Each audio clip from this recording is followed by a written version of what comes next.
To test my husband's management skills, Dad sent me to do a surprise inspection of the company he was running. As soon as I walked in, I noticed a new, peculiar room in the office. Inside, there was a large pink bed and a vanity table. Moments later, a woman dressed provocatively emerged from the room, carrying a glass of water. I was about to step forward and confront her when her hand trembled, spilling the water onto a power switch. The entire company went dark. Annoyed, I asked an intern standing nearby, "Who hired that idiot woman?" The intern immediately shushed me. "Lower your voice, that's our CEO's wife." I heard this whole company belongs to her. I froze. She's the CEO's wife? Then what am I? I pulled out my phone and called Dad. "Dad, forget the evaluation. Tell David to come to the office and bring the divorce papers." On my first day secretly inspecting my husband's company, I immediately noticed it felt different. The old nursery had been turned into a pink princess room. Curious, I watched a young, provocatively dressed woman walk out of it. I asked an intern standing near me, "Who is that woman?" The intern seemed scared of her. He leaned in, whispering, "Quiet. That's Tiffany Reed, our CEO's wife. You must be new here, right? She's Mrs. Hayes, so what does that make me?" I couldn't believe David would cheat so brazenly. He even moved his mistress's bed into the company building.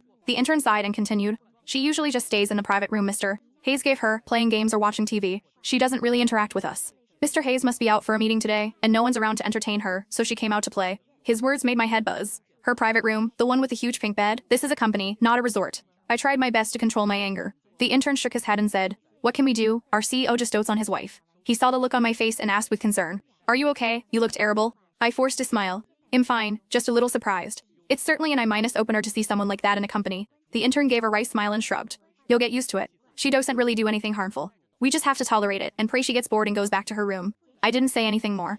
I watched Tiffany skip away from the lounge area, humming a tune. I pulled out my phone, ready to call Dad directly, but after a moment's thought, I put it back. Leaving now would be letting David off too easy. Dad had sent me to evaluate his capabilities. Now, it seemed, his competence and his character were both seriously flawed.